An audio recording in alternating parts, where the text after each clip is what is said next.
Buenas noches, gracias por acompañarnos en un programa más de actualidad. Hoy comenzamos nuestro programa con un olor particular a libros, porque precisamente conversaremos con tres autores de los cantones de Acosta y Aserrí que presentarán sus más recientes obras literarias en la Feria Internacional del Libro que se desarrolla en la Antigua Aduana desde la semana anterior. Nos acompaña hoy la escritora Ana Rojas Calderón de San Ignacio de Acosta y el señor Eberto Monge, a quien le damos la más cordial bienvenida. Muchas gracias a ambos, gracias por acompañarnos. Gracias a ustedes. Me complace, como lo decía, presentar a doña Ana Rojas. Doña Ana es periodista, es máster en estudios para el desarrollo y doctora en educación con énfasis en mediación biopedagógica. Además es autora de los libros Delirio de Mil Amores, ¿así es? Sí. Y Luciana Alucina. El libro que esta noche vamos a conversar se denomina Por los siglos de Paraje Real Candelaria a Cantón de Acosta.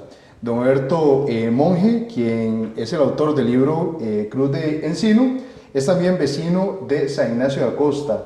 Él es agrónomo y profesor de ciencias agrarias. Durante muchos años también se desempeñó como profesor en el Colegio Técnico Profesional de Acosta.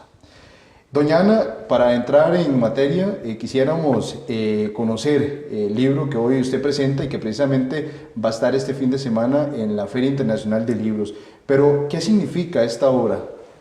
Bueno, aparte de un gran tiempo dedicado, es una obra que mezcla datos del imaginario acosteño, ¿verdad? Que se decía que San Ignacio se formó porque hubo un cura que dijo que se parecía mucho a la cueva de Manresa donde oraba San Ignacio. Sin embargo, bueno, diversos documentos nos llevan a parajes más reales, ¿verdad? Dentro de la historia. Y también porque había una gran ausencia de documentos y de hechos reales, y siempre me pregunté que cómo es que se decía que la inmigración que hubo hacia San Ignacio en 1875 y los años posteriores, ¿verdad? Poquitos posteriores, eran los primeros acosteños. Y pues no calzaba mucho. Están, por ejemplo, las memorias del Monseñor Til, que las recogió Ana Isabel Herrera Sotillo, donde vemos que en 1882 ya hay gran cantidad de kilómetros de carreteras hechas en Acosta, puentes larguísimos y una gran población. Y de hecho la lista oficial de primeros acosteños es como de 20 familias. Entonces, aunque yo las estudié justo para saber quiénes eran al menos esos 20, pero claro que Acosta y San Ignacio estaba mucho más poblada. Doña Ana, y justo leyendo esta obra, me llama la atención que usted recalca el amor que esos primeros pobladores tenían hacia las montañas, hacia el cultivo. ¿Y cómo lo evalúa usted si lo traemos a la costa actual? Bueno, justo me decía una persona un día de estos que la mamá le estaba diciendo a los niños: estudien bastante porque si no van a tener que ir a sembrar maíz. Y yo pensé, eso debería más bien de decirse, bueno, estudie y vamos en los ratos libres a sembrar maíz. O sea, para que si el conocimiento no se debe perder. O sea, la agricultura tiene más de 10.000 años, o sea, no podemos perder eso. Y justo los primeros acosteños que llegan, rompen la frontera agrícola que se detenía en Tarbaca, porque prácticamente todos los montes de Candelaria y el mismo río Candelaria era un límite, rompen para ir a sembrar. Así pasa con Puriscal también, que dicen que los señores llegaban y le decían a la señora: viera qué bonito está la flor del purisco, ya es un verdadero puriscal.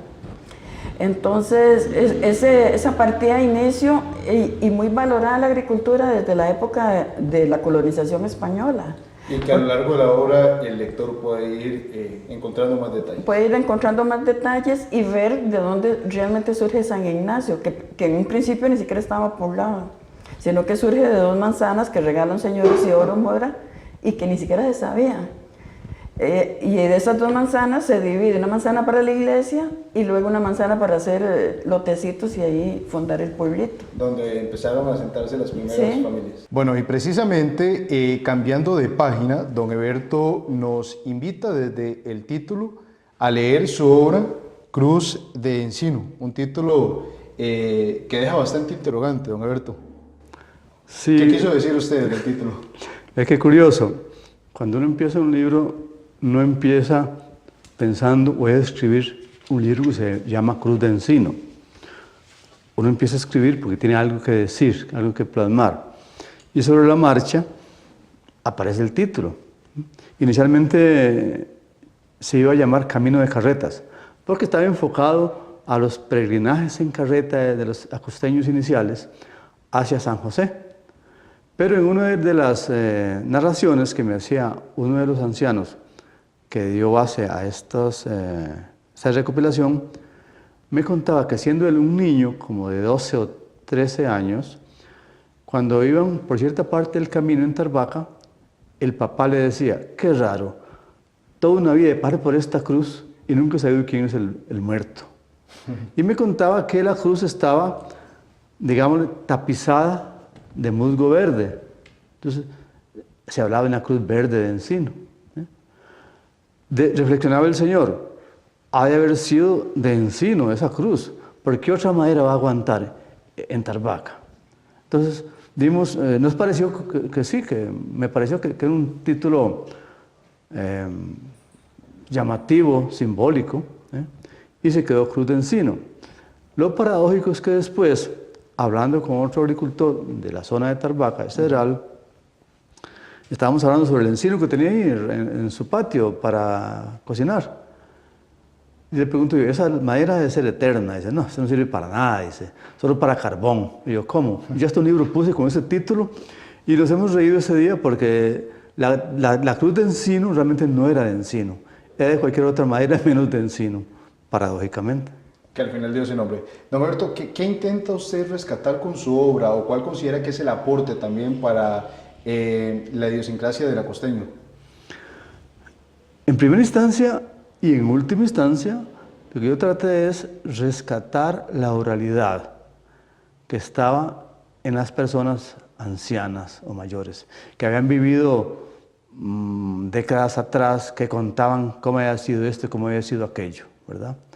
Hay un momento dado en que yo empiezo a escribir esas cosas para que no se me olviden a mí. Y es cuando me doy cuenta, no era solo eso, es que había que rescatarlas del olvido de cuando yo me muera. Entonces, en un momento dado, se piensa en escribirlas para la posteridad. Tal vez no en un libro. Yo pensaba, bueno, cuando yo me muera, que mis nietos se encuentren estos borradores, estos apuntes, y que reflexionen, y mira, aquí pasó esto, en 1900 tanto pasó esto. Pero hay un espacio para publicar el libro hace un año y decidimos hacerlo. Lo que queremos hacer no solo es rescatar la oralidad que se pierde cada vez que un anciano muere, o que una persona poseedora de esos conocimientos, de esos saberes, muere, sino también rendir homenaje a esa gente anónima que luchó, que trabajó, que se sacrificó tanto por crear un pueblo.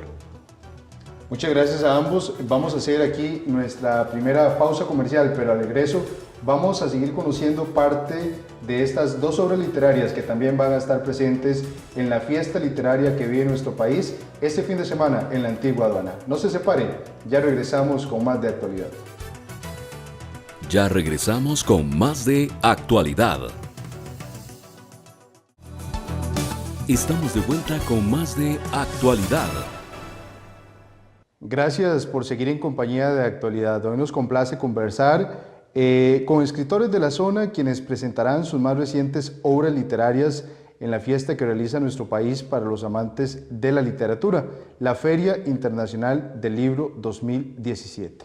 Don Eberto, y para seguir conversando acerca de su obra, y lo leo textualmente porque me llama la atención. Nos hace transitar por el pasado, por los caminos montañosos, al lado de personajes reales que dejaron sangre y sudor, pero también de esos personajes que hicieron paso con sus bueyes y sus carretas, que dejaron en nuestras manos esa llave de desarrollo y lucha diaria que nos compete mantener. ¿Qué quiere decir usted con estas líneas en su libro?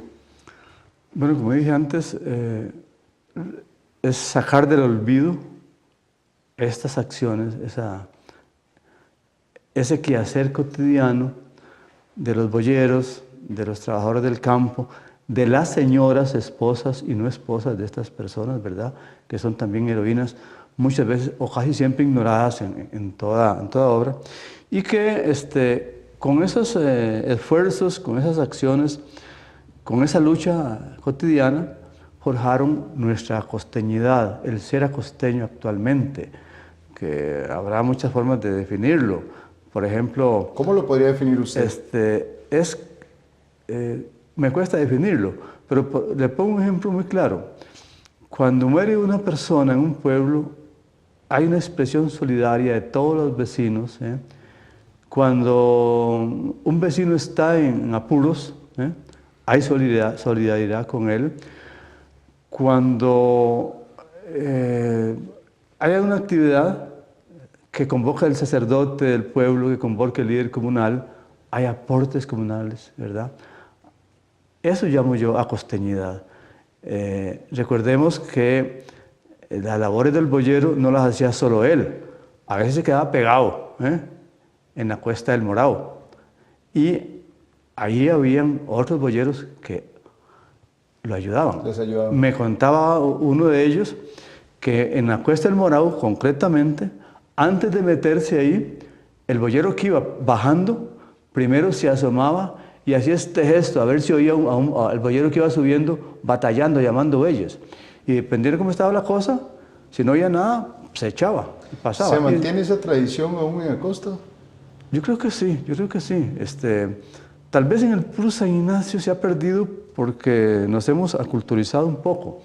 Pero, por ejemplo, uno va a un pueblo, digo La Ceiba, digo Las Limas, y uno se queda asombrado de cómo la población participa en la actividad a que el maestro convocó, a que el padre que convocó, a que el líder convocó. Yo creo que eso es acosteñidad. Muy bien, don Gerto. Doñana, algo que quería consultarle del libro es por qué los pobladores que rompieron la frontera agrícola del centro del país se les reconoce como los primeros acosteños.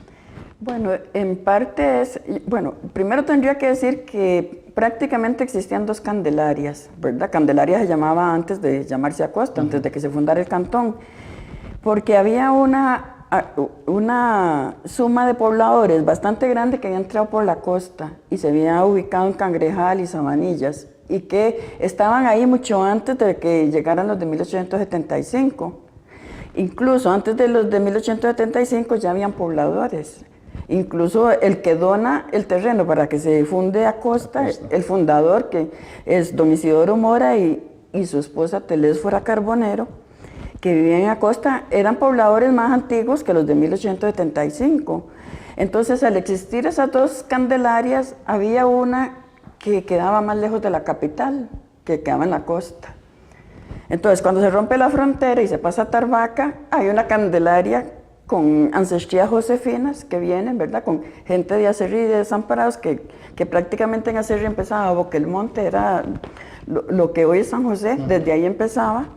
Llegan esas ancestrías josefinas y llegan, que ya conocen el poder político, que hacen casas muy bonitas en madera, que tienen ideas de caminos, ideas de agua, muy religiosos, porque casi todos están emparentados con campesinos cristianos de España. Y hacen un ejercicio del poder de manera de que cuando se da el cantonato, la cabecera del cantón es San Ignacio. Y la otra cosa es que San Ignacio, aunque ¿verdad? Existían todas esas leyendas, que el lugar parecía una cueva y que estaba ese emblemático bosque por detrás, desde la voluntad de don Isidoro Mora, es decir, dono 2 manzanas de terreno para que se construya una ermita a San Ignacio. O sea que él ya era devoto de San Ignacio Loyola. Y no había ninguna otra historia, así de simple, ¿verdad? Bueno, queda para que los lectores puedan descubrirlo en su obra. Don Alberto, ¿qué significa para usted participar de esta gran fiesta que viven los amantes de la literatura, como es la Feria Internacional del Libro? De momento una gran expectativa, porque nunca lo he hecho. Y ahora le comentaba en el camino a los compañeros que precisamente a la misma hora que vamos a participar nosotros en un conversatorio, hay en otro espacio gente de mucho peso literario. Yo no los conozco, pero la gente, por el malinchismo nuestro, quizá va a irse por aquel que viene con otra nacionalidad. Es una expectativa linda. Vamos a ir con mucho entusiasmo, con mucha ilusión. Es básicamente eso, mucha ilusión de participar por primera vez en una exposición, en una feria de libro. Doña, un gran reto para los escritores locales el lograr ya desarrollar una obra como esta y también poder visibilizarla en eventos como estos. Pues sí, de carácter internacional. A mí me gustaría que más gente se una. Por ahí, hablando con gente, me doy cuenta que tienen cuadernos llenos de poesía que escriben en la noche. Y tal vez mucha gente ve a los escritores como gente que se dedica a escribir, y no, hay gente que hace muchas cosas y saca un ratito para ir dándole forma a experiencias, a vida cotidiana. Hay tanto de lo que se puede escribir, de una flor, hasta de una hormiga si uno quiere, pero la literatura es eso, es como viajar. Entonces, y en mucha forma es pintar con palabras, o sea, igual que el pintor pinta su lienzo, el escritor va tejiendo con palabras, colores, sonidos, y leer es un hábito que no se debe perder, y escribir mucho menos, ¿verdad? Don Alberto, antes de finalizar ya este bloque, su invitación para todos los televidentes que también quisieran aprovechar y acompañarlos en esta actividad durante este fin de semana. Claro, por ser la primera vez que vamos a participar, y aunque no fuera la primera vez, invitación cordialísima a todos los lectores y no lectores a que visiten la feria y, si les parece bien, adquieran nuestros libros. Con ello nos apoyan sobre todo anímicamente. Es muy importante para los que empezamos saber que nos leen o que tienen intención de leernos, por lo menos. Ojalá que todavía vaya mucha gente a vernos. Gracias a ambos. Nosotros nos separamos por un momento, pero ya regresamos con más de actualidad. Ya regresamos con más de actualidad.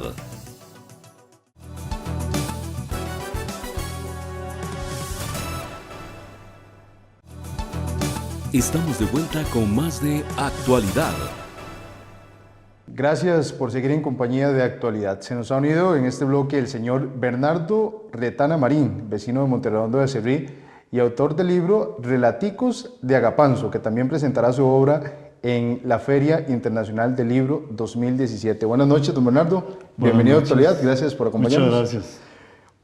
Como le decía don Alberto, un título que lo deja uno con una interrogante, don Bernardo.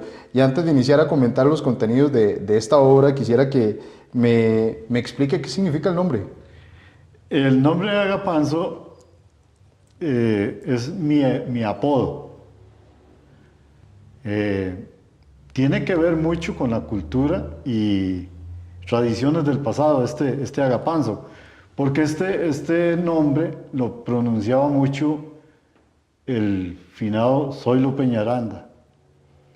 Entonces un día estaban viendo en la pulpería el famoso programa de Zoilo, que era muy popular, y entré yo.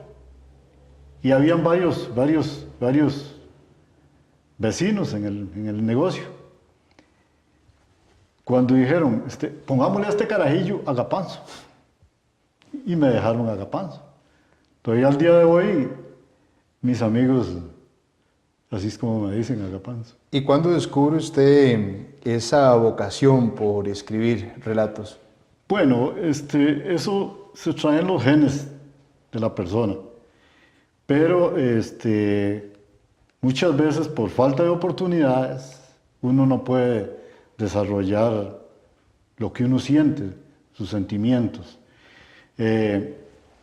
Siempre tuve la inquietud de escribir un libro. A través de los años yo vivía siempre con la inquietud. Pero pasa ahí algo insólito, digo yo. Le piden una tarea a una nieta mía.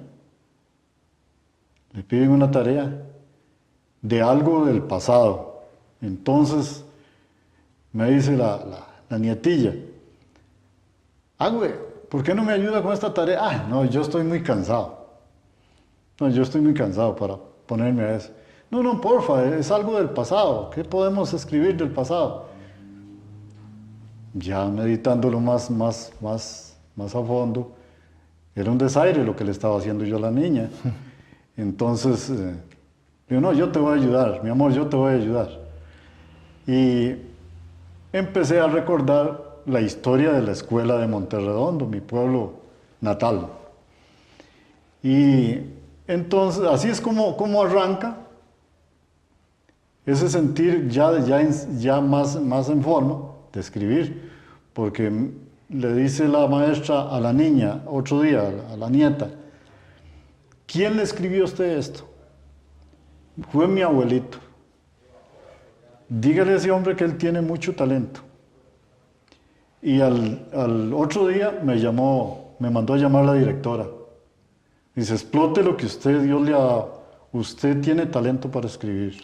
Aún sin estudios, porque yo no me avergüenzo pronunciarlo. Yo no tengo estudio, pero sí deseo de escribir. Pero que eso no ha sido obstáculo. Un menú muy variado de relatos es lo que comprende esta obra. Ajá.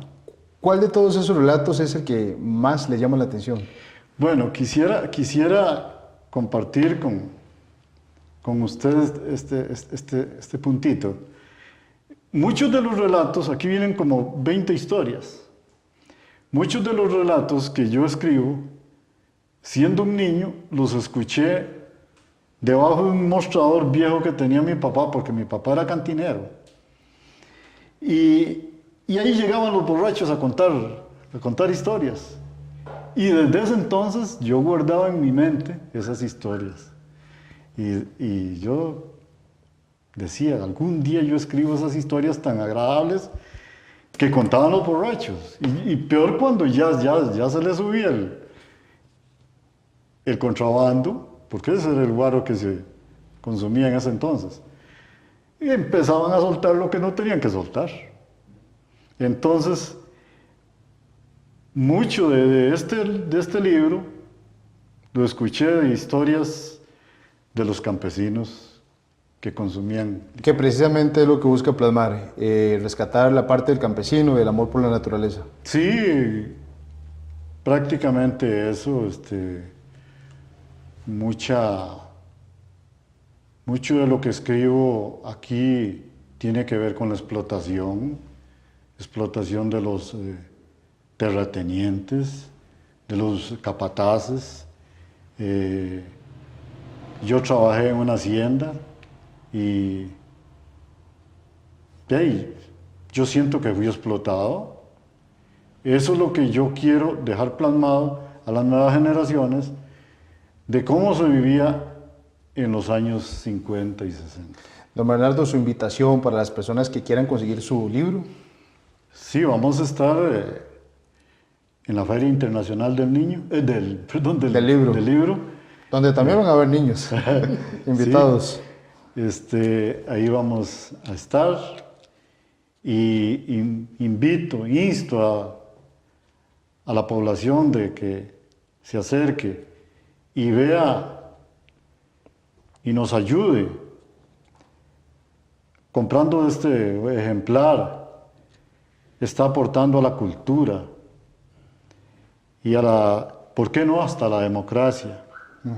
Aquí lleva muchos trasfondos de todo eso, lo que tuvo que ver con la democracia. Y como les repito, instarles para que también este libro se vende en mi casa o en Vuelta Jorco, en Video Jorco. Doña Ana, ya para ir cerrando este programa, ¿cuál sería su mensaje final para todas esas personas que también quieran de una u otra manera seguirles apoyando y por qué no que visiten la Feria del Libro este fin de semana? Sí, porque justamente en representación de los acosteños también va a haber poesía, ¿verdad? Tenemos excelentes poetas en Acosta y en esta región, y entonces sería muy interesante que vayan y se den la vueltita, ya sea que quieran comprar nuestra narrativa o comprar los libros de poesía, que son unos libros delicadísimos. Está la poesía de Isabel Granados, una hermana de los guacaleros, de los integrantes de los guacaleros, que ellos tienen una sensibilidad muy especial y ella lo transmite con la poesía y los otros con la música, ¿verdad? Entonces, de ahí los esperamos y yo voy a tener también este libro de Lirio de Mil Amores, que es la misma historia de Acosta, pero uno está novelada y esta está documentada, ¿verdad? Que esa es la diferencia. Entonces va a estar Delirio de Mil Amores y Por los Siglos. Entonces ahí los esperamos en la antigua aduana. Bueno, quisiera agradecerles a ambos, así como al profesor Eberto Monge por habernos acompañado esta noche, y a ustedes, amigos televidentes, gracias por acompañarnos una semana más. Les esperamos a la vuelta de una semana con más información.